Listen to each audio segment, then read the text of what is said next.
Okay, class, today I am going to read a storybook, and while I'm reading, I'm going to try and think out loud, and I'm going to make predictions.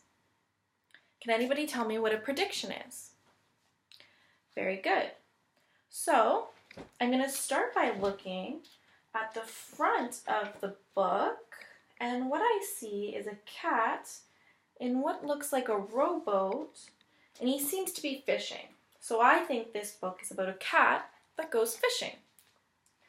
And then I read the title of the book and it says Mr. King's Things.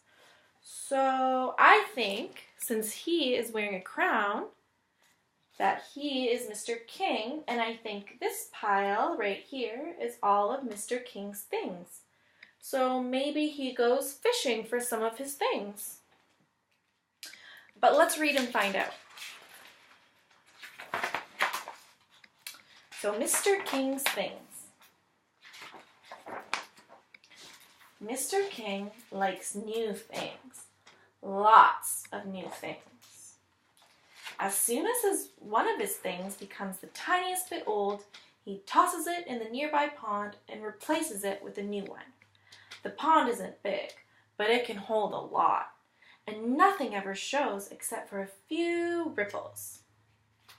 So, now that I'm reading the book, I think that I'm going to change my prediction. So I think that, since it says here that he likes lots of new things, I think he's going to go and buy some new things. And then he's going to put all of his old things into the pond near his house. But let's keep reading. So when he isn't buying new things or tossing old things, Mr. King goes fishing. There aren't many fish, but Mr. King doesn't mind. He just likes to lie in the sun. But this morning, Mr. King is almost rocked out of his boat by a sudden tug. Uh-oh, that must be a really big fish. He pulls on his line. So, I think that Mr. King is going to catch a fish. But let's keep reading and find out. And up comes the scariest looking thing Mr. King has ever seen. Ah! Help! A monster! Mr. King rows away as fast as he can, but the monster is hooked to his line, and it follows him closely. It follows him right onto the shore. The minute his boat lands, Mr. King runs for cover and sits tight, eyes shut, hands on ears.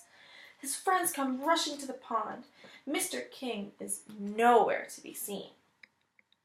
So now I think that Mr. King pulled a big monster from his line.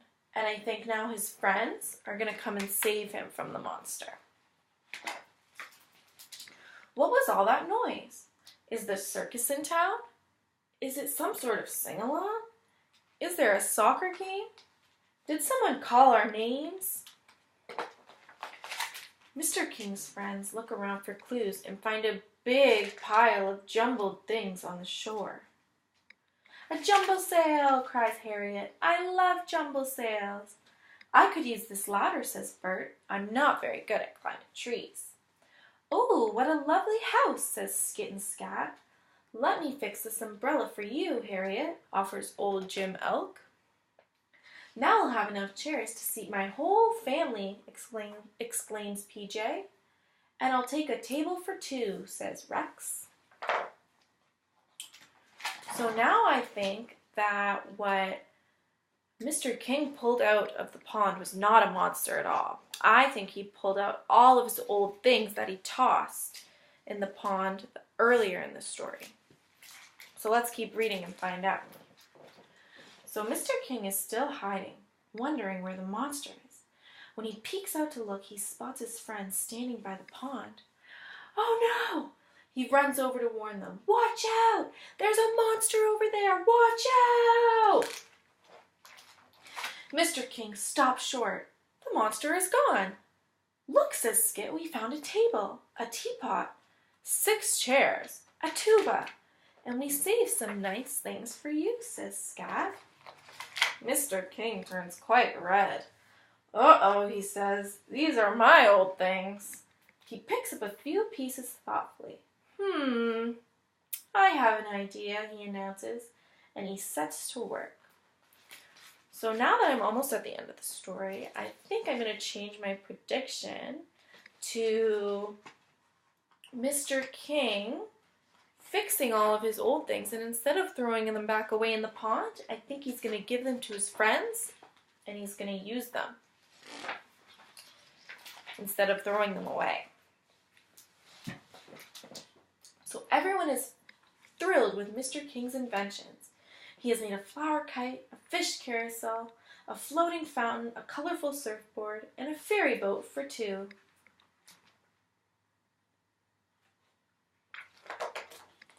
Mr. King likes to turn old things into new.